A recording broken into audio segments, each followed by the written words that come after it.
Good evening, I'm Savannah Kelly. Welcome to APTN National News. United States President Donald Trump has renewed calls to acquire Greenland. Recently, he said the United States needs control over Greenland amidst rising security threats from Russia and China in the Arctic. Prime Minister Mark Carney has affirmed the importance of Arctic to NATO security. He did so in a meeting today with NATO Security General Mark Rutte. The Prime Minister also met with Denmark's Prime Minister Mette Frederiksen on Tuesday. Frederiksen said Greenland is not for sale. It has been controlled by Denmark for approximately 3 centuries, becoming a district of Denmark in 1953. Inuit make up 89% of Greenland's population. Carney said Denmark and Canada will work together as NATO partners to protect the Arctic security. The future of Greenland and Denmark are decided solely by the people of Denmark. In Greenland. The International Indigenous Peoples Forum on Climate Change, or IIPFCC, claims Russian authorities searched the homes of at least 17 Indigenous leaders. They arrested some of them and accused all of participating in terrorism. One of them is IIPFCC co-chair Daria Yegoreva, who is Selkup, a group of Indigenous people into Siberia. She was arrested last December. Authorities allege she participated in a terrorist organization. Yegoreva will be detained for 2 months pending an investigation and may face 10 to 20 years in prison. IIPFCC says this is a targeted attack on Indigenous leaders who participate in United Nations agencies that advocate for Indigenous rights. A family member of a man who died at a shelter in downtown Whitehorse just over a year ago has launched a civil suit over his death. As Sarah Connors reports, it's the latest legal action connected to deaths at that shelter. The stepdaughter of an Indigenous man who died at the Whitehorse Emergency Shelter is suing the Yukon government and the shelter's operator over his death. Nikita Sarinko-Bailey filed a statement of claim in the Supreme Court of Yukon last month. APTN previously spoke with Sarinko-Bailey about her stepfather, Leonard Capoblanc. The 56-year-old, who was a member of the Fort Nelson First Nation, fatally overdosed in a shower stall at the shelter in December of 2024. According to the lawsuit, Capoblanc entered the shower room several times the night of his death, which it argues should have alerted staff there was a heightened risk of overdose.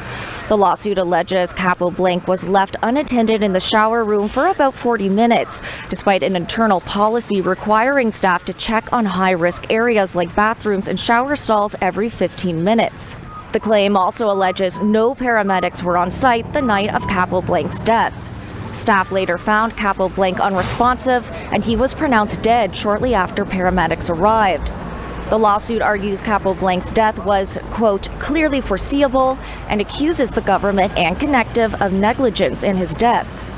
The lawsuit is seeking punitive and monetary damages. Neither the government nor Connective have filed a statement of defense. This is the 4th lawsuit filed in recent years relating to shelter deaths, 2 of which were settled out of court last fall. Sarah Connors, APTN National News, Whitehorse. A spokesperson for Connective said in an email they will not be commenting on any active litigation. Pimicikamak Chief David Munias held a news brief earlier today while on a site survey in his community. He visited the sewage and water plants today, which are both still down. Chief David Munias says the water issues in Pimicikamak are being assessed after a recent 4-day power outage left water and plumbing systems with severe damage. He says as many as 1,350 houses could be damaged. The power outage has also caused delays in getting children back to school after winter break. The school is closed due to a major pipe burst. Chief Munias says water lines in 14 portable classrooms, in his words, have been busted in most of them as well. Chief Munias says the community needs help with power and infrastructure. Right now we need power to the sewage plant for sure, right? We've been asking for these infrastructures, are the water plants and also the sewage plants have been on life support. If that's the best way I can explain it. This power outage and also the cold really damaged and basically pulled the plug on all our stuff.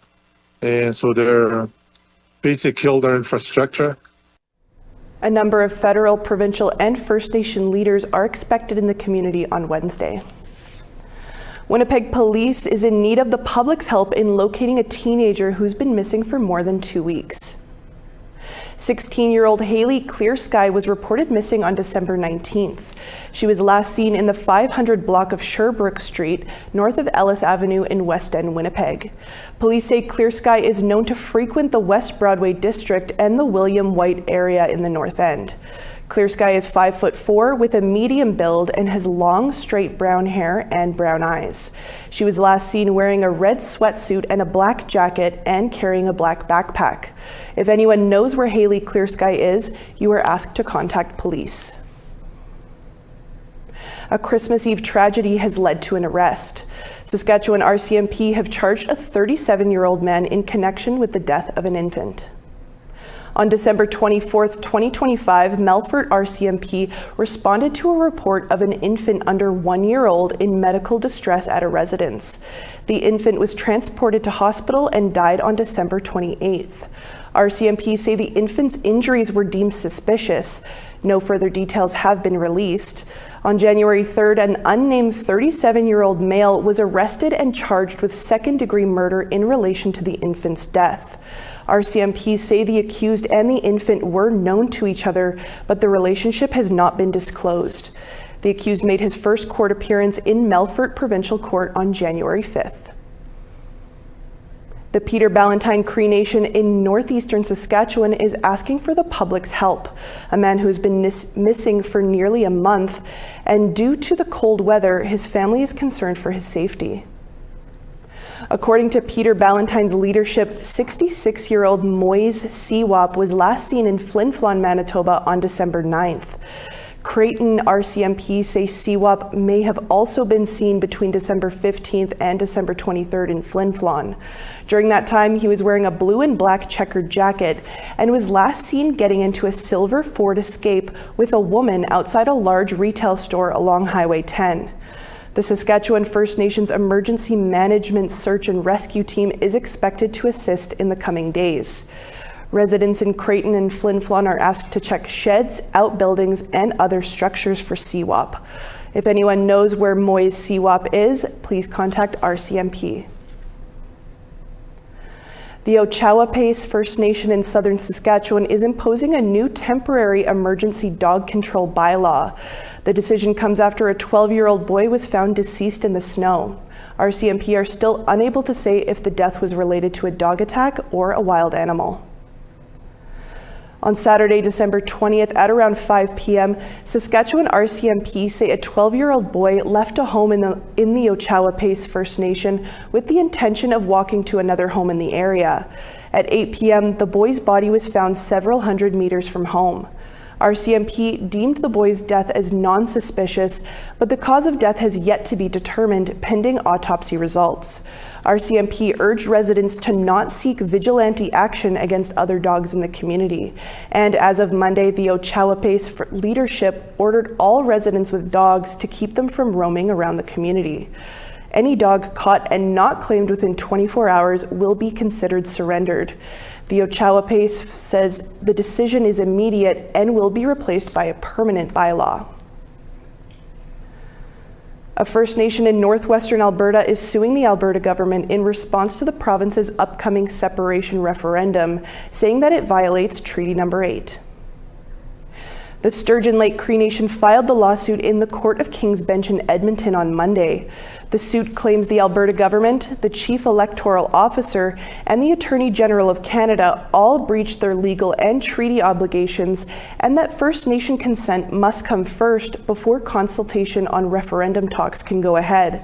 The lawsuit also alleges the province's Alberta Prosperity Project courted foreign interference by the U.S. and that Alberta conspired with separatists to create conditions for an unlawful petition.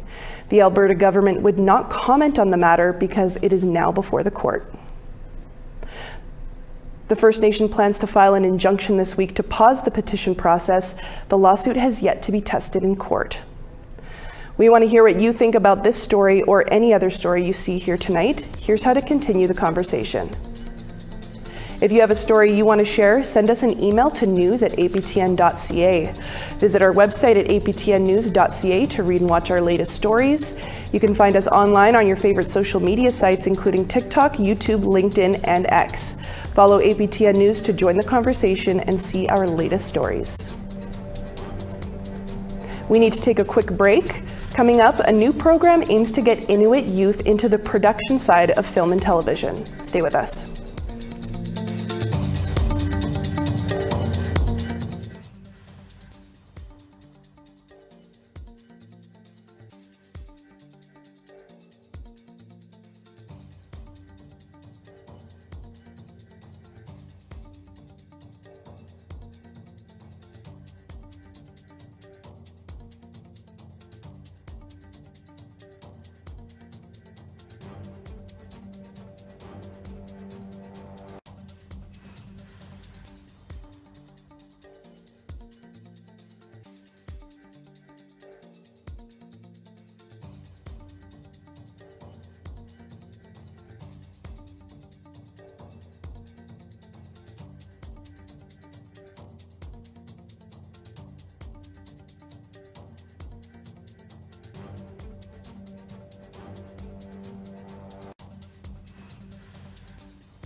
Welcome back to APTN National News.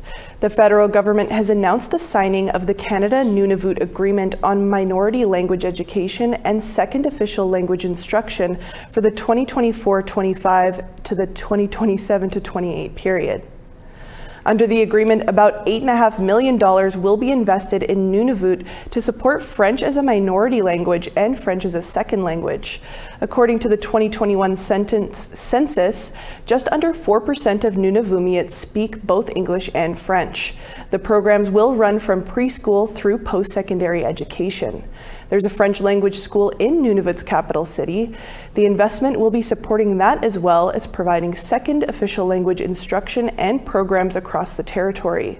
According to the government of Nunavut, they are also planning on financially supporting the initiative. The Inuit Broadcasting Corporation has announced the launch of a new program to get Inuit youth into the production side of film and television. The Tagulavut program is a partnership between IBC, the Canadian Northern Economic Development Agency, and the Canada Council for the Arts to support more Inuit storytellers, editors, technicians, and producers. The first year of this 3-year program has been funded with an investment of $410,000. This year, we'll see 20 youth taking part in 6 learning modules over 6 weeks. Applications are still being accepted by IBC. The program will focus on hands-on learning for the various jobs involved in behind-the-scenes production. Students will be expected to build their personal portfolios, including their own short film project. We'll have like short film program there where they can learn pre-production to post-production and production. I think that's the fastest and easiest way to learn how the production works is having to work on your own project. So we're planning to have guest speakers from the industry, planning to involve as many people as we can from the industry to provide a hands-on approach and let people feel what it's really like to be on a television set.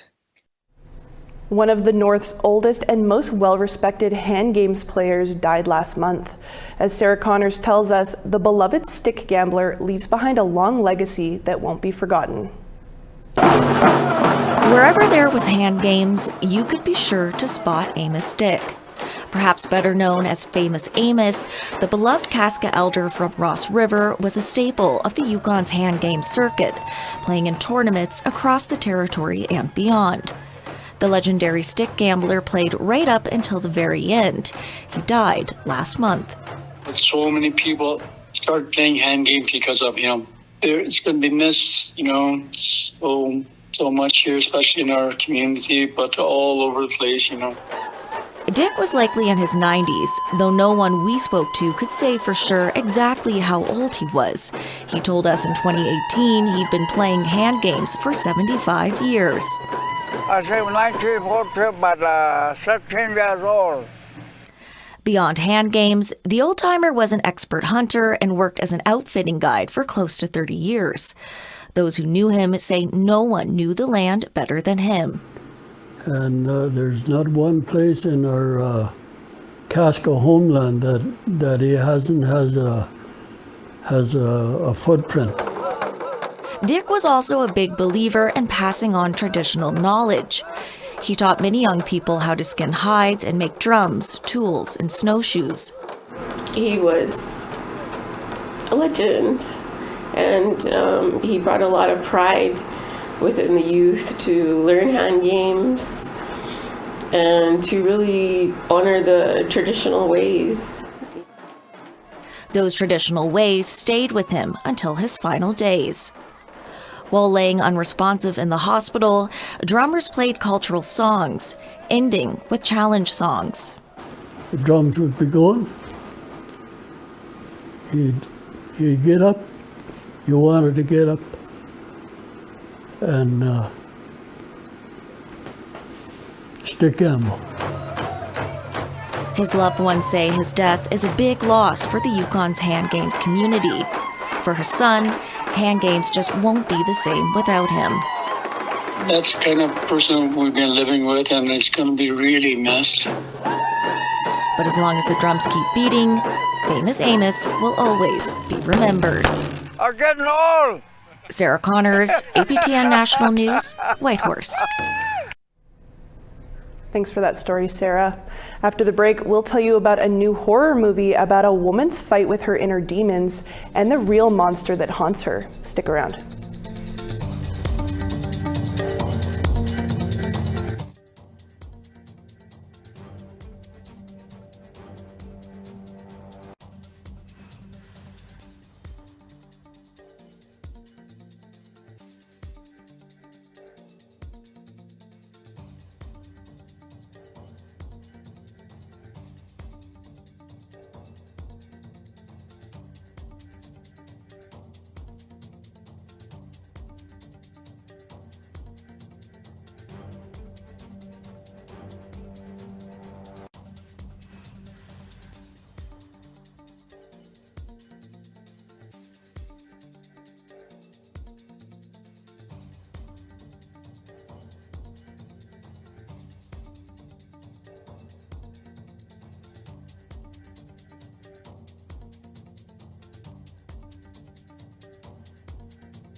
Welcome back. Time now for our photo of the day. Just days before Christmas, the evening sky was lit up with the northern lights as they danced in full display over Churchill, Manitoba. Thanks, April, for sharing and for thinking of us. If you have an awesome photo, send your pictures to share@aptn.ca for the chance to be our next photo of the day. Now let's take a look at tomorrow's weather forecast. Starting off on the East Coast, 1 degree for Charlottetown and St. John's. -10 in Nain and sunshine, -10 for Kuujjuaq as well. Quebec City, 0 degrees there, Montreal, -1. London, +1 there, North Bay, -1. Elliott Lake, -1, Thunder Bay, sunny and +2. Churchill, sunshine and -19, Norway House, -9. Winnipeg, -1 there, Dauphin, 0 degrees and sunny. Estevan, 1 degree there, Saskatoon, -7. Stony Rapids, sunny and -16, -5 for Buffalo Narrows. Sunny and -20 for Fort Chip and High Level. -3 for Red Deer, +1 in Medicine Hat. Vancouver, snowy, 4 degrees there, Canal, -2. Fort Nelson, sunny and -20, 0 degrees for Smithers. Watson Lake, -14, Mayo, -19 and sunny. Wati, -29 and sunshine there, Norman Wells, -30. Paulituck, -31 and sunny, Colville Lake, chilly at -42. Baker Lake, -32 and sunny there, now yet, -14. 13 below for Clyde River and sunny, Iqaluit, -16.